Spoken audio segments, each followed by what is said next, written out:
Bienvenue pour ce 4e jour de la neuvaine au Christ roi de l'univers.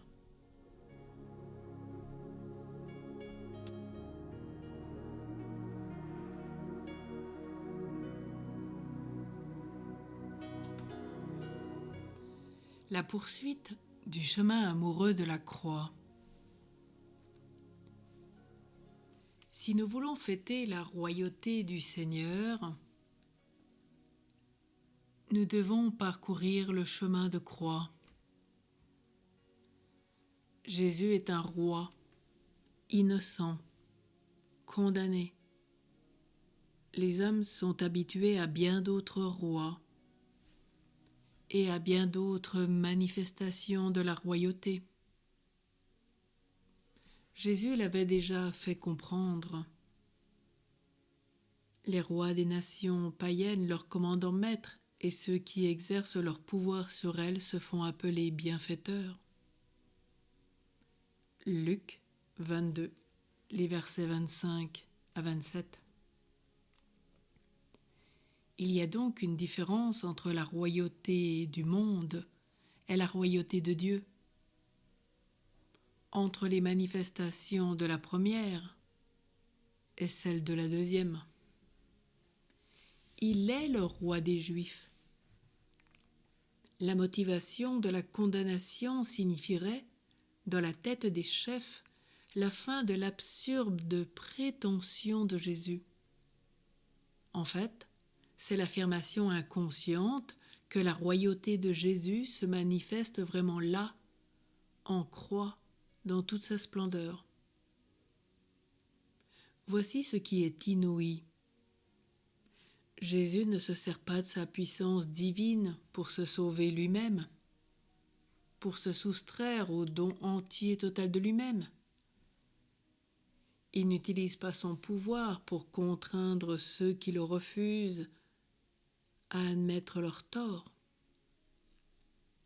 Jésus s'abandonne totalement à l'apparente faiblesse de la non-violence et de l'amour. La royauté de Jésus est donc liée à la croix. Toutefois, même les aspects que nous indiquons comme la splendeur, la gloire, la victoire et la puissance ne sont pas absents. En fait, le crucifié est ressuscité, et le Fils de l'homme reviendra dans la majesté de sa gloire. Mais il agit toujours de la gloire de l'amour, du triomphe du chemin de la croix. La résurrection et le retour de Jésus sont la révélation de la splendeur et de la force victorieuse que le chemin de la croix cache. Et c'est dans cette perspective que l'on comprend l'affirmation de saint Luc, celle où le Christ crucifié et ressuscité règne déjà maintenant, aujourd'hui. Alors aide-nous, Seigneur, à marcher à ta suite, que notre attitude ressemble à la tienne. Prendre notre croix à sa suite. Celui qui accepte d'être appelé roi est celui qui va prendre sa croix et accueillir les outrages et les coups. Jésus vient rendre témoignage à la vérité. La vérité descend du ciel pour se révéler à ceux qui sont ici et ne la connaissent pas en plénitude. Ô mon Dieu, tu es notre roi, parce que tu es notre Dieu. Tu as tous les droits sur notre être. Nous le reconnaissons, nous le voulons, nous le demandons. Règne de plus en plus dans nos âmes, dans nos corps, sur notre être tout entier. Et ensemble, nous allons redire ces litanies royales.